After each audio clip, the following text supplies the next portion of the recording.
ಮೈಸೂರಿನ ದಸರಾ ನಾಡ ಹಬ್ಬವು ನೂರಾರು ವರ್ಷಗಳಿಂದ ಕೇವಲ ಒಂದು ಧಾರ್ಮಿಕ ಆಚರಣೆಯಲ್ಲ. ಅದು ಕನ್ನಡ ನಾಡಿನ ಸಾಂಸ್ಕೃತಿಕ ಏಕತೆ ಮತ್ತು ಸೌಹಾರ್ದತೆಯ ಪ್ರತೀಕವಾಗಿದೆ. ನಾಲ್ವಡಿ ಕೃಷ್ಣರಾಜ ಒಡೆಯರ್ ಅವರನ್ನು ಜನತೆ ರಾಜಶ್ರೀ ಎಂದು ಗೌರವಿಸಿದ ಪ್ರಮುಖ ಕಾರಣವೇ ಅವರ ಧರ್ಮಾತೀತ ಮನೋಭಾವ ಮತ್ತು ಜನಪರತೆ. ಆ ಕಾಲದಲ್ಲಿ ಸಂಪ್ರದಾಯ ಪರ ಪಟ್ಟಭದ್ರರು ವಿರೋಧಿಸಿದರೂ ಅವರು ದಿವಾನ್ ಮಿರ್ಜಾ ಇಸ್ಮಾಯಿಲ್ ಅವರಿಗೆ ದಸರಾ ವ್ಯವಸ್ಥಾಪನಾ ಮತ್ತು ಉಸ್ತುವಾರಿಯನ್ನು ನೀಡಿದ್ದರು. ಇದು ಆ ಕಾಲದ ಮೈಸೂರು ಸಂಸ್ಥಾನದ ಸೌಹಾರ್ದ ಪರಂಪರೆಯ ಐತಿಹಾಸಿಕ ಉದಾಹರಣೆ. ರಾಜ ಮನೆತನವೇ ನೀಡಿದ ಈ ಸಂದೇಶ ದಸರಾ ಅಂದರೆ ಎಲ್ಲಾ ಧರ್ಮಗಳ, ಎಲ್ಲಾ ಸಮುದಾಯಗಳ ಹಬ್ಬ ಎಂಬುದಾಗಿದೆ.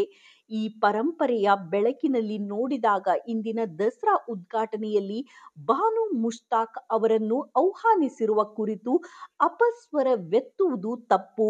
ಅವರು ಕನ್ನಡದ ಹೆಮ್ಮೆ. ಪ್ರಪಂಚದ ವೇದಿಕೆಯಲ್ಲಿ ಬುಕರ್ ಪ್ರಶಸ್ತಿ ಪುರಸ್ಕೃತರಾದ ಕೃತಿಗಾರ್ತಿ. ಅವರ ಸಾಹಿತ್ಯವು ಸಾಮಾಜಿಕ ಅನ್ಯಾಯ, ಅಸಮಾನತೆ, ಧರ್ಮ ಹಾಗೂ ಲಿಂಗದ ಹೆಸರಿನ ಶೋಷಣೆಗಳನ್ನ ಪ್ರಶ್ನಿಸುತ್ತದೆ. ಇಂತಹ ಕನ್ನಡಿಗರೊಬ್ಬರನ್ನ ನಾಡ ಹಬ್ಬದ ಉದ್ಘಾಟಕಿಯನ್ನಾಗಿ ಆಹ್ವಾನಿಸುವುದು ಮೈಸೂರಿನ ದಸರಾದ ಪ್ರಗತಿಶೀಲ ಮನೋಭಾವವನ್ನ ಪ್ರತಿಬಿಂಬಿಸುತ್ತದೆ.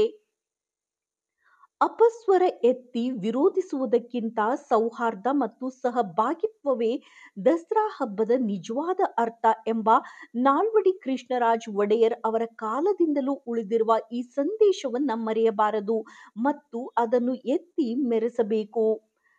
ವರದಿ ಮಂಜು ಜೋಳಿ, ಮೊಳಕಾಲ್ಮೂರು.